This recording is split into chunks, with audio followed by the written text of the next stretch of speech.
이 시간 우리 하나님 말씀 함께 읽겠습니다. 하나님 말씀은 누가복음 우리 12장 13절에서 21절까지 함께 읽겠습니다. 누가복음 12장 13절에서 21절까지 말씀입니다.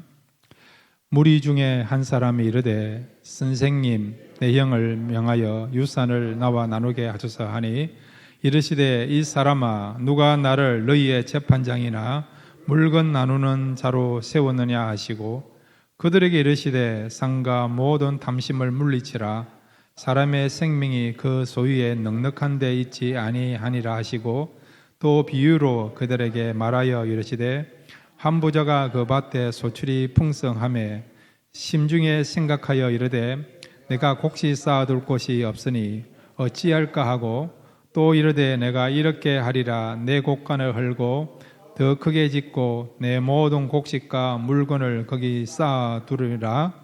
또 내가 내 영혼에게 이르되 영혼아 여러 해 쓸 물건을 많이 쌓아두었으니 평안히 쉬고 먹고 마시고 즐거워하자 하리라 하되 하나님은 이르시되 어리석은 자여 오늘 밤에 내 영혼을 도로 찾으려니 그러면 내 준비한 것이 누구의 것이 되겠느냐 하셨으니 자기를 위하여 재물을 쌓아두고 하나님께 대하여 부요하지 못한 자가 이와 같으니라. 아멘. 이제 우리 말씀을 통해서 우리 마음에 하나님이 찾아와 달라고, 말씀을 통해서 은혜 받게 달라고 말씀을 사모하시면서 우리 다 같이 주여 한번 부르고요 함께 기도하시겠습니다. 주여 감사합니다. 이 현재들 말씀을 통해서 하나님을 만나기로 합니다. 하나님 말씀으로 찾아와 주옵소서. 말씀으로 새롭게 하여 주옵소서. 말씀 안에서 우리가 자유하게 해주시고 평강하게 해주시고 기쁨 누리는 역사에 이루어지도록 도와주옵소서. 말씀은 살아있는 줄로 믿습니다. 이 말씀은 우리에게 평강과 기쁨과 소망을 준 줄로 믿습니다. 말씀을 통해 힘을 얻을 수 있는 복된 시간 될 수 있도록 은혜 베풀어 주옵소서. 모든 성도들 말씀 은혜 받고 힘을 얻고 주님을 만나는 귀한 시간 될 수 있도록 축복하여 주옵소서. 모든 것 주께 맡깁니다. 주님만을 의지하기로 합니다. 주님 함께 해주시고 축복해 주시고 은혜 베풀어 주옵소서. 주님만을 의지하고 바라보기로 원하오니 주여 말씀해 주옵소서. 우리를 새롭게 해주시고 주님께 온전히 나가기로 원하오니 하나님 안에서 이 밤에 감사를 찬양하며 영광 돌 수 있도록 이 시간 말씀 가운데 역사하여 주옵소서. 우리를 변화시켜 주시고 또 시험해 주시고 하나님을 만나는 그런 놀라운 기쁨과 감격이 나타나게 줄 믿습니다. 주신 말씀을 사모하며 듣기로 원합니다. 예수님의 이름으로 기도드렸습니다. 아멘. 하나님 아버지, 이 시간 저희들 사모하는 마음으로 말씀 듣기를 원합니다. 우리에게 적합한 말씀, 또 우리의 영혼을 소생케 하시는 말씀을 주실 줄로 믿습니다. 예수님의 이름으로 기도드렸습니다. 아멘. 오늘 말씀을 통해서 여러분의 영혼이 풍성해지시고 또 살이 쪄가는 귀한 시간 되시기를 바랍니다. 오늘 본문의 내용은 비유에 관한 거예요.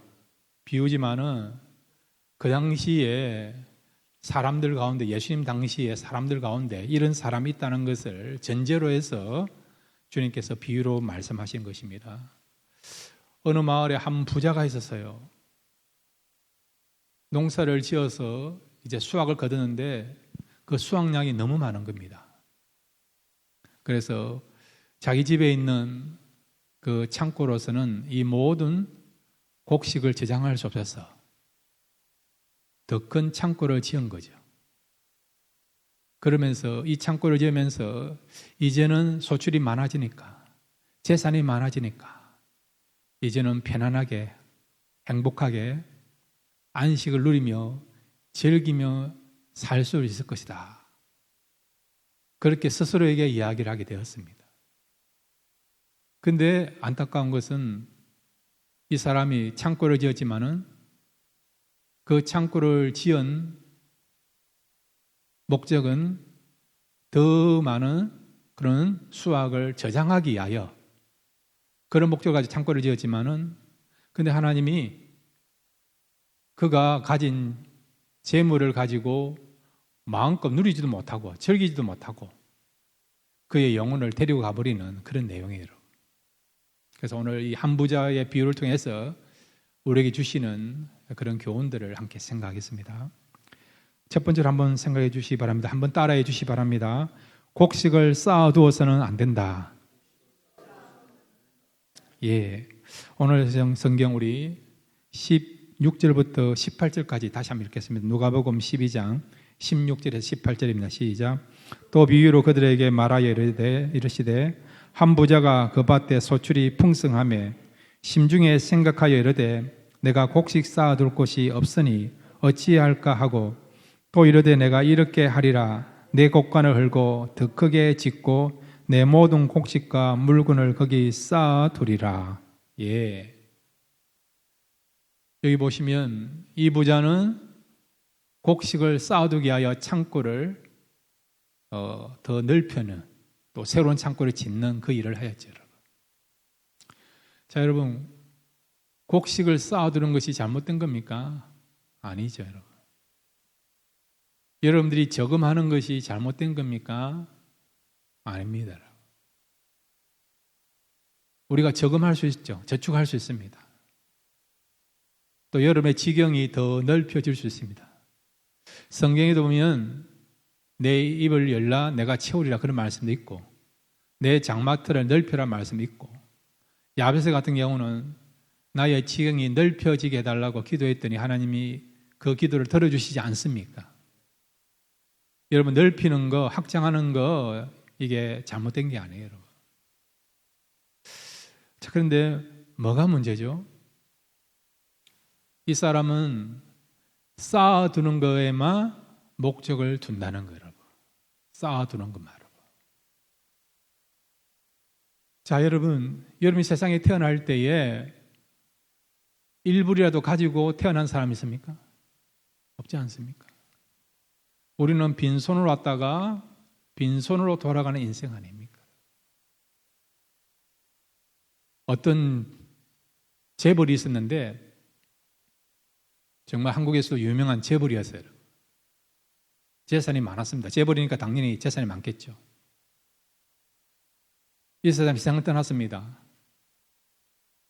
그래서 어떤 기자가 장례식 참여해가지고 이 재벌의 아들에게 물었습니다. 고인께서 재산을 얼마나 남겼습니까? 그랬더니 그 아들이 뭐라고 이야기한 줄 아세요? 예, 저희 아버님이 재산을 다 남기고 갔습니다. 그렇게 답을 했다는 거예요. 무슨 말씀입니까?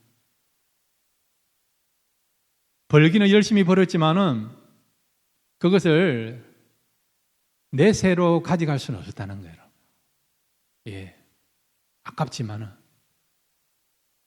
그러니까 우리가 빈손으로 왔다가 빈손으로 돌아갈 수밖에 없는 인생이라는 것을 말씀해 주고 있죠. 그러니 우리는요, 쌓아두는 목적을 가지고 살아서는 안 된다는 거예요. 이거는 물질만 이야기하는 게 아니에요. 우리의 건강도 그렇고 또 우리의 그런 소유도 그렇고 또 우리의 어떤 비전이나 꿈도 그렇고 오늘 본문에 보면 이 부자는 그 중심이 뭐냐? 자기입니다. 자기라는 거라고. 그래서 보면 17절에 보면 심중에 생각하 이르기를 내가 곡식 쌓아둘 곳이 없으니 어찌할꼬 18절에 또 이르되 내가 이렇게 하리라 내 곡간을 얼고 더 크게 짓고 내 모든 곡식과 물건을 거기 쌓아두리라. 계속해서 내가 아닙니까? 내가 근데 이 이야기를 누구한테 합니까? 사람에게 아니고 자신에게 왜 이런 이야기를 하죠? 두 가지 이유예요. 첫째는 마음에 있는 이야기를 할 친구가 없는 외톨이죠. 고독한 인생이죠. 친구가 없어서 그렇게 자신에게 이야기한다 볼 수 있고 또 하나는 뭡니까? 친구가 있어도 이런 이야기는 할 수가 없다는 거예요. 왜? 욕망에 관한 이야기. 욕망을 넘어서 탐심에 관한 이야기니까. 탐심에 관한 이야기니까 이런 이야기를 하면 친구가 어떻게 생각합니까? 욕심쟁이, 구둘새, 자기밖에 모르는 사람, 그 다음에 이기주의자. 그렇게 생각할 수 있지 않습니까?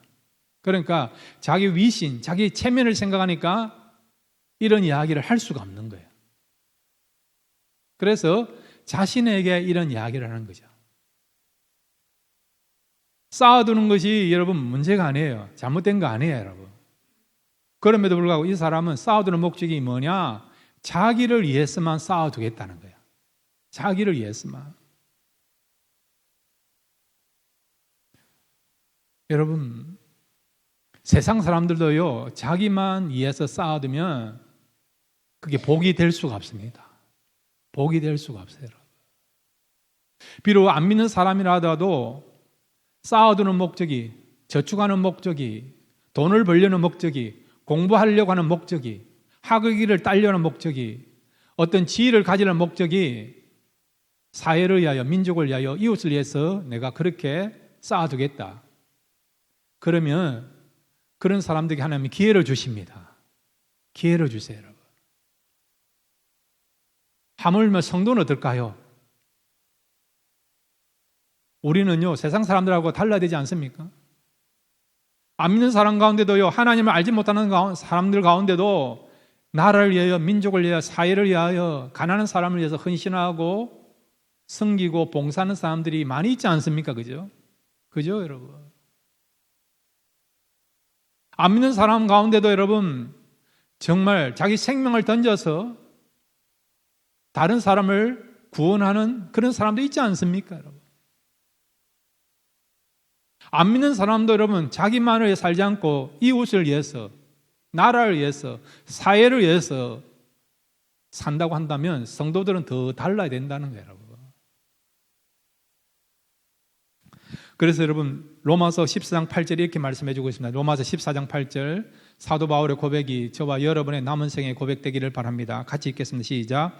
우리가 살아도 주를 위하여 살고 죽어도 주를 위하여 죽나니 그러므로 사나 죽으나 우리가 주의 것이로다. 아멘. 여러분, 우리의 목숨과 우리의 삶은 누구의 것입니까? 주님의 것이에요. 주님의 것. 주님의 것입니다. 주님이 우리를 죽으신 거 아닙니까? 주님이 내 대신 죽으심으로 주님의 그 구속 때문에 우리가 살게 된 거 아니에요, 여러분. 그러니까 우리의 생명은 누구 것입니까? 주님의 것이죠. 여러분 지금 사는 거는 덤으로 사는 거예요, 여러분. 마땅히 우리는 죽어야 될 사람이에요, 여러분. 죽어야 될 사람이 살아있는 거예요, 여러분. 그러니 우리를 살려주신, 우리를 구원하기 위하여 우리 대신에 목숨을 바치신 주님을 위해 사는 것은 당연한 거예요, 여러분. 당연한 거란 거예요, 여러분. 이것이 여러분 성도가 살아가야 될 마땅한 삶이요 목적이 되어야 될 줄로 믿습니다. 그래서 여러분들이 물질을 가지고 돈을 벌고 일을 하시고 명예를 가지시고 권력을 가지시고 또 학위도 가지시고 그렇게 하지만은 그것을 하나님의 영광을 위하여, 복음을 위하여, 또 선한 일을 위하여서 내가 쓰겠다. 그런 마음 가지고 여러분 저축하시고 쌓아두면 그것은 하나님의 기뻐하시는 그런 쌓아둠이 되기 때문에 하나님께서 여러분들을 더 축복해 줘서 여러분의 지경을 넓혀 주실 줄로 믿습니다. 오늘 이 성경에 나오는 이 부자는 쌓아두는 것이 잘못된 것이 아님에도 불구하고 자기만을 위하여, 즉 탐심을 위해서 쌓아두려고 하게 되게 된 거예요, 여러분. 그러니까 문제가 되는 거죠, 여러분. 여러분, 탐심이 뭡니까? 여러 가지로 정해 볼 수 있는데 탐심은 여러분 만족하지 못한 강한 소유욕을 탐심이라. 사전에서 정의하기를 만족하지 못한 강한 소유욕, 그걸 탐심이라는 거예요, 여러분. 여러분, 미국에서 한때 최고의 부자라고 불려졌던 사람이 누굽니까? 한국말로 하면 록펠러. 또 영어로 말하면 락커펠러, 그렇게 하지 않습니까? 이 사람이 미국의 한때 최고의 그런 많은 재산을 가진 그런 부자 아닙니까? 그런데 어떤 기자가 물은 거예요. 당신은 얼마나 재산이 많으면 만족할 수 있습니까? 어느 정도 돈을 더 벌어야만이 만족할 수 있습니까? 그랬더니 이 록펠러가 뭐라고 말한 줄 아십니까? Just a little bit more.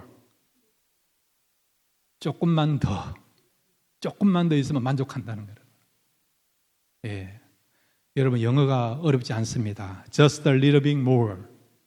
예. 오늘 영어가 되고 있습니다. 예. 그런 거예요, 여러분. 많은 돈을 갖고 있어도, 많은 재산이 있어도 때로는 만족하지 못한다는 거예요. 그게 뭐라고요? 탐심, 여러분. 그 다음에 성경적으로 탐심이 뭐냐? 하나님이 허락하지 않는 욕구.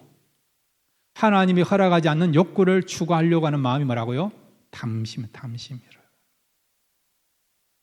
또 탐심이 뭐냐? 다른 사람의 것을 빼앗아서 나의 소유로 삼으려고 하는 그 마음이 뭡니까? 탐심이에요.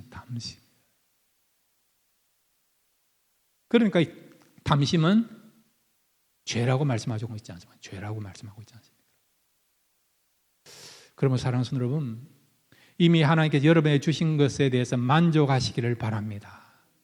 감사하시기 바랍니다. 그리고 선한 일을 위하여서 하나님 사용하기를 원합니다. 하나님께 드리기를 원하고 또 하나님의 일을 감당하기를 원합니다. 그런 마음을 가지면 하나님께서 여러분에게 풍성한 그런 축복과 은혜를 베풀어 줄 줄로 믿습니다. 두 번째로 여러분, 오늘 이 부자를 통해서 주시는 귀한 교훈이 있습니다. 한번 따라해 주시기 바랍니다. 어리석은 자가 되어서는 안 된다. 예.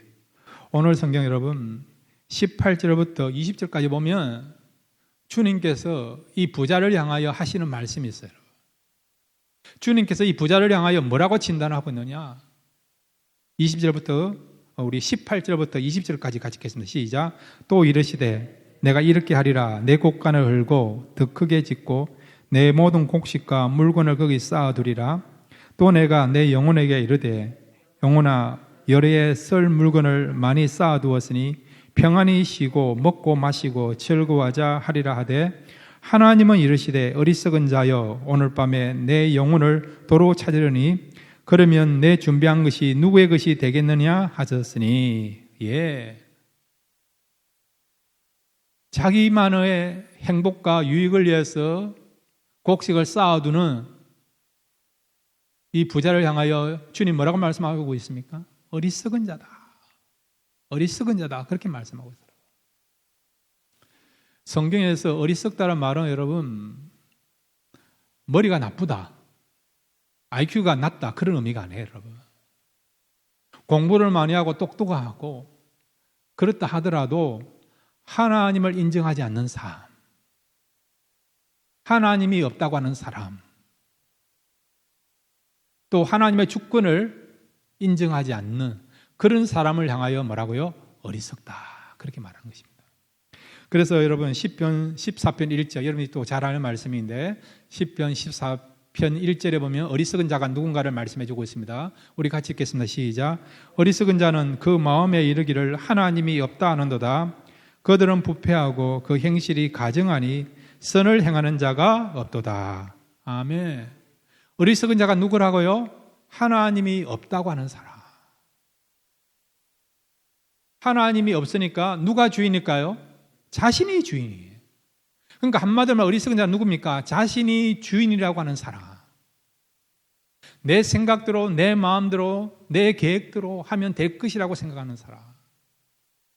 모든 것이 내가 원하는 페이스대로 이끌어가게 될 것이고 그렇게 될 것이라고 믿는 사람. 즉 하나님의 존재와 하나님의 주권을 인정하지 않는 사람이 누구라고요? 어리석은 사람, 언사른 사람. 오늘 이 본문에 나오는 부자를 생각해 보세요. 농사를 지었습니다. 가을이 돼서 수확을 얻게 됐죠. 그런데 수확량이 너무 많아요, 여러분. 너무 많아요, 여러분. 기존 있는 창고로서는 이 모든 수확량을 지금 저장할 수가 없습니다. 그래서 더 큰 창고를 짓는 거죠. 더 큰 창고를 지으면 소유가 많아지니까 재산이 많아지는 거 아닙니까? 그러니까 이제 편안하게 먹고 마시며 즐기자. 물질에 대한 걱정하지 않고 좀 편안하게 마음의 여유를 가지면서 살아가자. 그런 계획을 가지고 지금 자신의 소유를 창고에다 저장하고 있는 거죠. 뭐가 잘못되었습니까? 그것은 하나님이 허락하셔야만이 가능하다는 거예요. 자기가 창고를 저장한다 하더라도 저장한 그 창고의 곡식을 자기가 누릴 수 있는 기회를 주어야만이, 돈을 벌었지만은 그 번 돈을 가지고 사용할 수 있는 기회를 주어야만이 사용할 수 있는 거 아닙니까? 우리가 전도서 보면 솔로몬이 이것도 허탄하다 그렇게 하는 내용이 뭡니까? 어떤 사람은 열심히 돈을 벌었는데 그 돈을 누가 쓰느냐? 자기가 아니고 다른 사람이 쓰는 거예요, 여러분. 어떤 사람이 집을 샀습니다. 집을 샀어요. 이제 좋은 집에서 편안하게 잠을 자면서 행복한 생활을 할 거라고 생각했는데, 그런데 그 집을 다른 사람이 가져가네? 이것도 허탄하다 이야기하지 않습니까? 세상에 보면 돈 버는 사람이 있고 그 번 돈을 쓰는 사람이 있지 않습니까? 그렇지 않습니까, 여러분? 이 부자를 한번 생각해 보세요. 그렇게 창고를 늘렸지만은 하나님이 그의 생명을 지켜주셔야만이, 건강을 지켜주셔야만이 그의 재산을 그가 사용할 수 있는 거 아닙니까? 열심히 돈을 벌고 노력하고 땀을 흘렸지만은 건강을 잃어버렸다. 음식도 못 먹고 제대로 걷지도 못하고 그렇다 한다면 그 무슨 재산이 소용이 있겠습니까? 그렇지 않습니까? 그런데 이 부자는 그걸 몰랐다는 거죠. 내 계획대로 내 생각대로 하면 다 될 거라고 생각했던 것이죠. 하나님의 주권을 인정하지 않은 것입니다, 여러분. 이 부자뿐만 아니라 우리도 마찬가지죠, 여러분. 사랑하는 성도 여러분, 기회가 주어질 때에 하나님의 선한 일을 많이 하시기 바랍니다. 기도도 열심히 하시고 성경도 많이 읽으시고 찬송도 많이 하시고 또 복음도 전하시고 또 사랑도 실천하시고, 여러분 그렇게 한번 해보시기 바랍니다. 그러면요 기쁨이 충만합니다. 진짜 행복을 누립니다. 하나님께서 우리에게 만드신 창조 질서 가운데 하나가 뭐냐?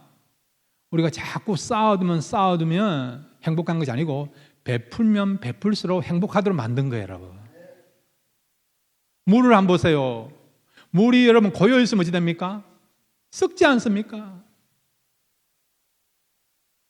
연못이 왜 여러분 냄새가 많이 납니까? 썩죠. 물이 제대로 이렇게 흐르지 않으니까. 연못에 가면 여러분 고약한 냄새들이 나지 않습니까? 그러나 여러분 계곡의 물은 그렇지 않잖아요. 흐르지 않습니까? 흐르지 않습니까? 흐르니까 그 물이 얼마나 시원하고 깨끗합니까?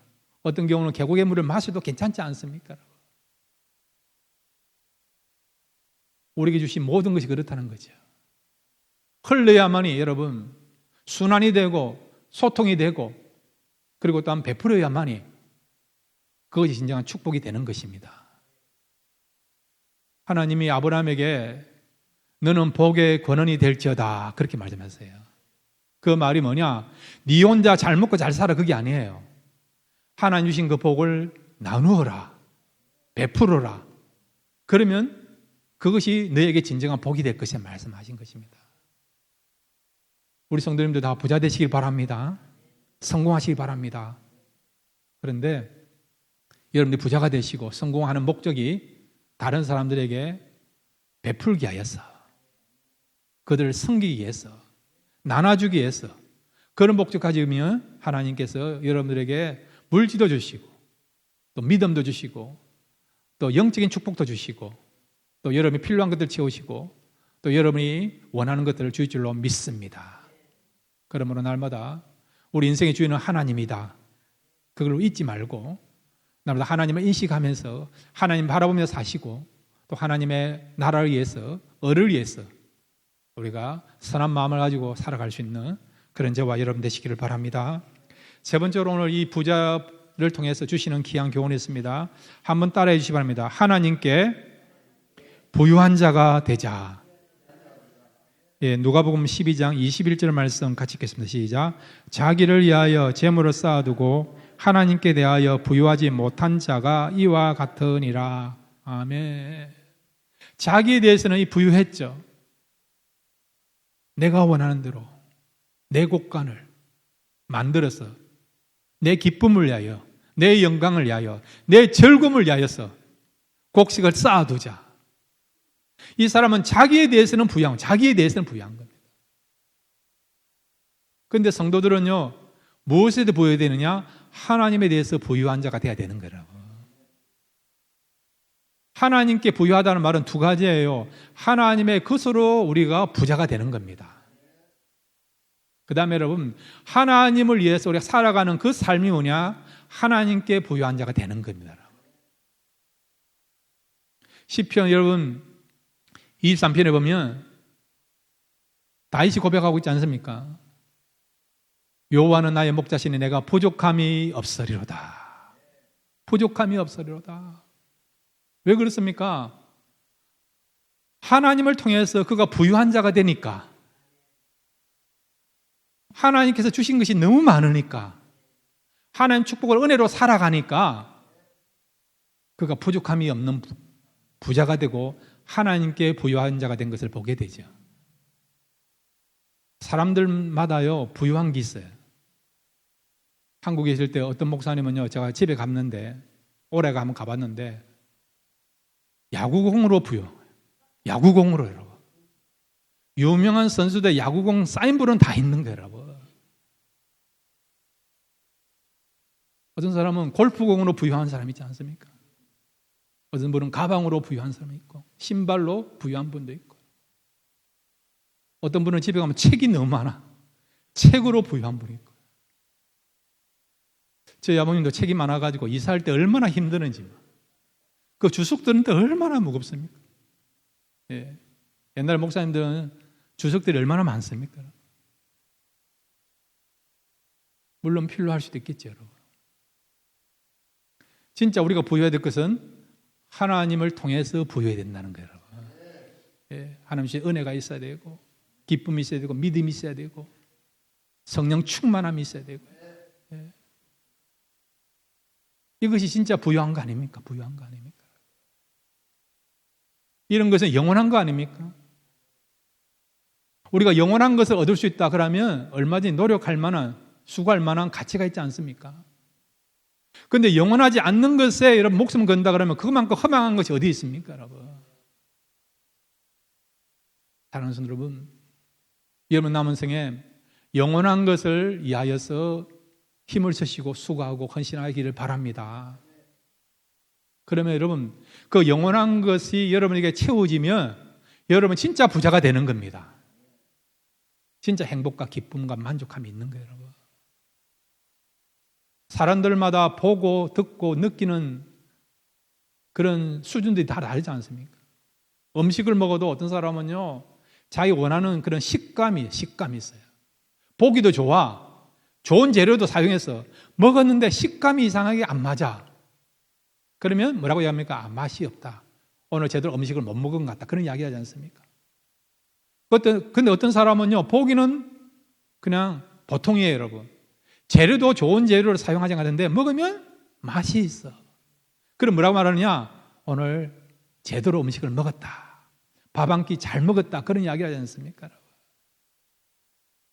진짜 우리에게 기쁨과 행복을 주는 것이 영원한 겁니다. 영원한 거. 그것은 하나님 안에 있는 거죠, 여러분. 이것을 경험한 다윗은 여호와는 나의 목자시니 내가 부족함이 없다라고 말씀하고 있는 거예요. 사도 바울도 마찬가지예요. 세상적으로는 우리는 가난한 자고 미천한 자이고 어리석은 자같이 보이는지 모르지만은 그러나 그렇지 않다는 거죠. 예수 그리스도를 통해서 우리가 누리는 것이 참된 것이니까. 그래서 우리는 무명인이 아니고 유명한 자요, 어리석은 자가 아니고 가장 지혜로운 자라고 고백하고 있지 않습니까, 여러분? 여러분, 오늘 이 시간 하나님을 통해서 부여되기를 바랍니다. 사모하시길 바랍니다. 사모하시기 바랍니다. 그리고 하나님을 위해 살겠다는 마음 가지고 살아가시면, 그런 마음을 가지고 살아간 자에게 하나님께서 주시는 그런 은혜와 축복을 주심으로 우리가 진정한 부유한 자가 되게 될 줄로 믿습니다. 그래서 세상사는 앞에 비록 세상적인 어떤 물질이 없고, 때로는 지금 세상이 원하는 그런 명예가 없고 권력이 없고 소유가 없다 하더라도 하나님 주시는 그 영원한 것을 소유하기 때문에 우리는 얼마든지 최고의 것을 붙잡고 살아가기 때문에 세상 사람들에게도 당당하게 나는 진짜 부유한 자요, 행복한 자이다라고 고백하고 선포할 수 있는 그런 저와 여러분이 될 줄로 믿습니다. 우리 마태복음 22장 37절에서 40절 읽고 말씀을 마무리합니다. 마태복음 22장 37절에서 40절입니다. 시작. 예수께서 이르시되 내 마음을 다하고 목숨을 다하고 뜻을 다하여 주 너희 하나님을 사랑하라 하셨으니 이것이 크고 첫째 되는 계명이요 둘째도 그와 같으니 내 이웃을 내 자신같이 사랑하라 하셨으니 이 두 계명이 온 율법과 선지자의 강령이니라. 아멘. 여러분, 하나님께 속한 것 가운데, 부유한 것 가운데 최고의 부유한 것이 뭐냐? 사랑입니다. 사랑이에요, 여러분. 사도 바울은 여러분 고린도전서 13장에서 사랑이 없으면 우리가 아무것도 아니라 말씀하지 않습니까? 사랑이 있어야만이 우리가 가장 행복한 자요, 사랑이 가장 소중하다고 말씀하고 있지 않습니까? 믿음도 귀하고 소망도 귀하지만은 그 중에 제일은 뭐라고요? 사랑이니라 말씀하지 않습니까? 하나님께 속한 그 가운데 가장 귀한 것이, 가장 부유한 것이 뭐라고요? 사랑이야, 사랑이라고. 다 귀하고 소중하지만은 사랑이란 거죠. 그러니까 여러분, 우리가 하나님 주시는 그 사랑이 임하게 되면 우리는 부유한 자가 되는 거예요, 여러분. 어떻게 하나님의 사랑이 임합니까? 하나님 주시는 그 사랑, 하나님 안에 있는 그 사랑을 사모하시길 바랍니다. 그리고 하나님을 사랑하겠다는 마음 가지고 한번 실천해 보시기를 바랍니다. 여러분, 누군가를 사랑한다 그러면 표현하지 않습니까? 그럴 때 여러분, 사랑의 가치와 사랑의 깊이와 넓이를 알지 않습니까? 하나님을 향하여 여러분, 우리가 사랑을 받지만은 동시에 하나님을 향하여 사랑을 표현하면 여러분 마음에 하나님의 사랑이 풍성하게 되고 가득 차게 될 줄로 믿습니다. 나가서 여러분, 성도들을 한번 사랑하겠다고 마음을 한번 정해 보십시오. 성도들을 향하여 우리가 사랑을 실천하겠다 마음 가지고 한번 실천해 보시기 바랍니다. 기도도 해보고요, 그분을 향해 축복도 해보고, 힘들면 손도 잡아주시고 격려도 해주시고 또 인사도 해보시고, 여러분. 그러면 여러분, 이런 행위를 통해서 결국 어떤 일이 벌어지냐? 하나님께서 이웃을 통해서, 성도들 통해서, 사람들 통해서 우리가 누릴 수 있는 축복을 경험하는, 또 사랑의 그런 어떤 은혜를 누리는 그런 놀라운 일들이 나타나게 될 줄로 믿습니다. 사랑은 말로만 되는 것이 아니고 행할 때에 그 사랑이 우리에게 임하게 되고 사랑을 경험하게 될 줄로 믿습니다. 날마다 하나님 주신 그 사랑으로 부유한 자가 되고, 또 이웃을 향하여 사랑을 실천함으로 이웃을 통해 주시는 그 하나님의 사랑을 경험하는, 그래서 우리가 무엇보다도 사랑에 대해서 부유한 자가 되어서 하나님을 기쁘시게 하고 세상 사람들에게도 사랑을 전하는 자로, 사랑을 나타내는 자로 귀하게 영향력을 나타내면서 살아가는 저와 여러분 되시기를 주님의 이름으로 축원드립니다.